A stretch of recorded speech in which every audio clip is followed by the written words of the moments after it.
William Russell joins us. He is the principal at the Magnolia Management Group, former advisor in the state of Mississippi to the Trump campaign, Republican strategist. I don't know. There's probably some other stuff he could put on the business card, including this backdrop behind me looks really great as William comes to us from our nation's capital. Good morning, William. That's right. Good morning, Richard. Thanks for having me on once again. I am coming to you from the nation's capital, one of the safest places in America now. All of a sudden, right? All of a sudden. There's been so much pushback. Does there feel like a tangible difference after a week and a half of federal patrols in D.C.? I think so. For D.C., it's almost the visual deterrence here for any sort of crime. And this isn't new. They've done things like this, not to the level that we see it here in the streets today, but back in the 90s, Capitol Hill was kind of a mess, and Congress took the step of pushing out the Capitol Police and expanding that footprint and kind of building up a more robust presence, and it cleaned up the streets. And honestly, this is no different than any other Democrat-run city across the country. Democrats often let their law enforcement go to the wayside, and there's wrought with corruption in these inner cities, and it takes Republican executives to step in and fix this problem. I mean, Governor Reeves is a really great example of what he did with the Capitol Police in Jackson. Yeah. I mean, that's just this happens over and over and over again. So, yes, there is a big difference, but we shouldn't be surprised when Republican executives do this. Well, if you want to take New York City as an example, and you go back to the, late 90s, early 2000s with Rudy Giuliani in place, and they had stop and frisk. Oh, yeah. New York became a safer place than historically it had been, and it has certainly regressed since that time. Absolutely. I mean, it's upsetting to see what happens in these inner cities, but I'm thankful for these Republican governors and the president for stepping in. I mean, it's a projection of strength, which is not a new idea for the Trump administration. This is what he does. Yeah. There was an interesting tweet this morning from Governor Tate Reeves. I want to kind of tie Mississippi and D.C. together just for a second ago. He said there was a time not long ago when folks from every state loved to trash us, regardless if their words were true or not. Now things have changed. And then he tags Vivek Ramaswamy, says he's the leading candidate for governor in Ohio, and here he is praising and even pushing to emulate Mississippi. Higher standards, common sense, conservative reforms work. The Mississippi Miracle proves it. By the way, I do know that there are some that push back on the idea of the Mississippi Miracle because of the amount of hard work and levels of accountability that were put into place to achieve that. It didn't just happen because there was a magic wand that was waved. But I'm curious, as you talk to people in and around Washington, D.C., are there folks that are discussing Mississippi that are asking the question, okay, how did this happen? They went from the bottom of the barrel to a very respectable spot and looks like they're continuing to climb. Is that conversation real outside of our state, where we certainly have patted ourselves on the back, and I think deservedly so? Buddy, you best believe I make it part of the conversation. I'm proud of what the state has done. I mean, I've been in this city for a long time, and there's a lot of predetermined expectations out of Mississippi. So I take great joy in talking about the successes that my state has accomplished over the past. It's really been past 10 years, but we saw just as recently as last year the GDP numbers that are coming out of the state, and knowing that. When we take a kind of more holistic approach to specifically economic news, as the president brings onshores more jobs back to the United States, Mississippi is one of the prime places for these factory jobs to come, good high-paying jobs coming to the state of Mississippi. So economically, we're kind of on the lip of the cup. We're almost there. Let's take a look at our education system, where we've gone from the bottom of the barrel to, like you said, a very respectable place now. The point of all of this kind of speaks to the hardworking Mississippian. And that's one of the reasons why I'm proud to be from Mississippi. That's one of the things that I do on a daily basis. I'm a part of a Florida firm here in D.C., Ballard Partners. So I have a lot of, and of course, the Trump administration is heavily Florida centric right now. But I take great pride in talking about my state in this Florida firm, telling them, like, Ron DeSantis, great governor. He's doing a great job right now. But so is Governor Reeves. He's doing a great job. And so did Governor Bryan before him. We've had this history. It's kind of been a slow buildup, but we've kind of reached, I think, this point of success where we are about to have a boom in the state of Mississippi. But this is kind of the formula that's always been, right? This is preparation plus opportunity equals success. And that's kind of where we've been building this long track up to. And I'm very excited to see what comes next for the state. It's also when you look at the United States, it is the southeastern United States that is booming economically and has got a lot of good things happening. And you talk about Republican gubernatorial leadership. You are talking Ron DeSantis in Florida. You're talking Brian Kemp in Georgia. You're talking Landry in Louisiana, Tate Reeves in Mississippi, Sarah Huckabee Sanders in Arkansas. There's a theme here. I don't know if you're catching on to the theme or not, but it's consistent year after year Republican leadership. Young Republican leadership. It's really exciting to see. I mean, we can take a look back and at kind of the history of Republicans, and it's always been this forward-thinking group of people that prove to be wonderful executives, and that's why I don't think it's specific what we're going to see this growth to Mississippi. I think this is going to be, to your point, writ large throughout the Southeast. I just think Mississippi is specifically poised to succeed just because we have now the workforce developed. We have the educational system. We have the land to bring in new jobs. I personally, I think that's where Mississippi is going to succeed, and I think that that's why we're going to see the growth that we're going to see in the next couple of years, as long as we continue doing the things that we've been doing to make us successful thus far.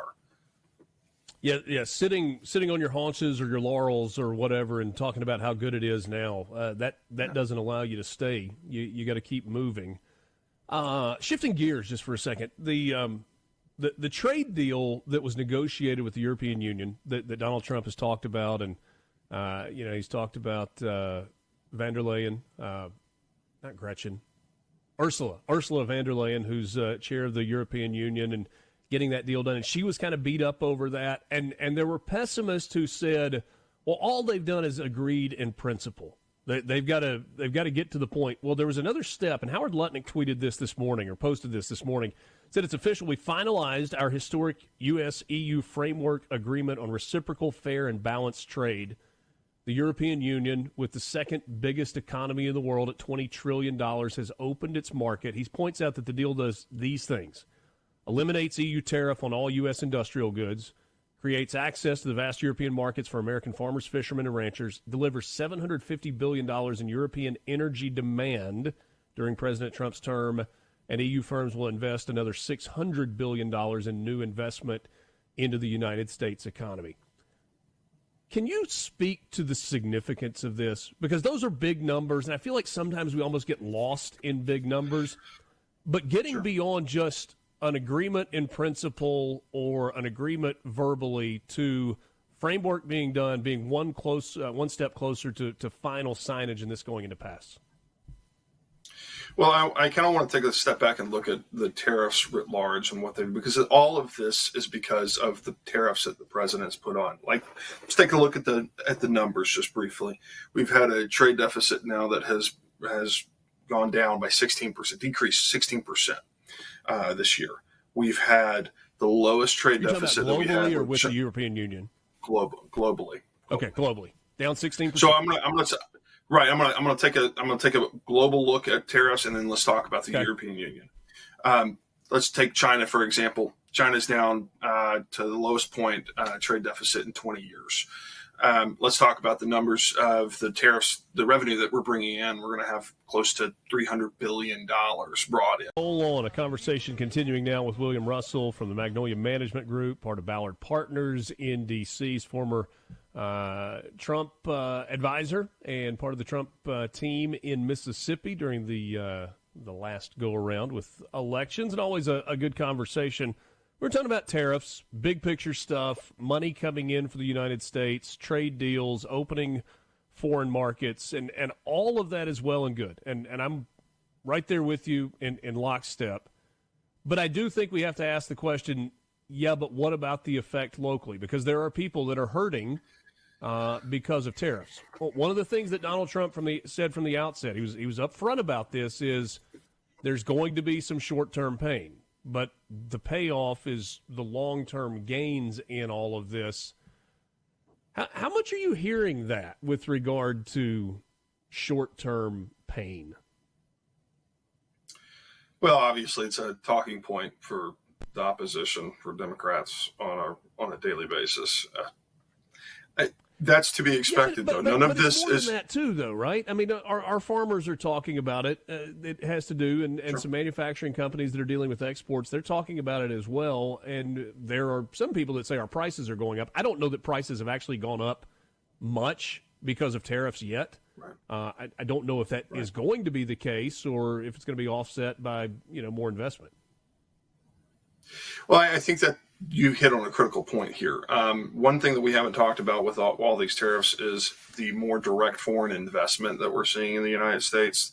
That's where there's going to be economic growth, where the U.S. government can then appropriate money to the places that need it to kind of grow up that economic base. The whole purpose of onshoring jobs, of bringing in revenue from foreign countries, is for direct economic successes for the United States, and it's going to take time, and that is unfortunate that there are some people hurting right now, and that's where, in short-term pain, there's long-term gain. We've always talked about that. The movements that are being taken by the Trump administration, I think, are going to, over the next 4 years. I mean, let's talk specifically about 2026. So we're probably going to see some lag in GDP. There's a threat of stagflation this year. But I think by mid-2026, we're going to start seeing some bolstered numbers out of GDP, because we are going to have onshoring. I mean, part of my job on a daily basis is to talk to companies that are actively looking to come back to the United States, or looking to scale their presence here in the United States up further, because of the encouragement that the U.S. government, the Trump administration, has given to the incentives they've given to these companies, right? That's not to be outdone by some of the short-term pain that we all as Americans are going to feel. But there has to be, this is the only way that we can grow. I mean, the point of all this is to bring ourselves back to the America First posture that the president has talked about for many, many years. It's releasing ourselves of all sorts of, whether it be Chinese investment, Chinese dependency, whether it be any country out there in the world. We need to be America first, and these are some of the steps that we need to take in order to get to that posture. And William, this kind of ties into the conversation that we were having before you came on. We had somebody that asked a question like, hey, how do you feel about the midterms? And we're still, 15 months away from those midterm elections in November of 2026. But if this is going to work, if it's going to be a long-term play, you got to give it time. And if Republicans don't maintain majorities in the House and the Senate, then 2 years from now, we're looking at an absolute disaster. I don't know that we can look at a more consequential set of midterms than the ones that are 15 months away. I completely agree with you on this. The numbers, historically, I think it's been, I want to say over the past 30 years, the only time that an incumbent retained both houses of Congress was Bush, but that was after the catastrophic event of 9/11. So the numbers don't look good. I do think that Speaker Johnson has done a very good job of posturing as much as he can the House Republicans to succeed. He's going to continue to fundraise, and he's going to continue to push the president's agenda.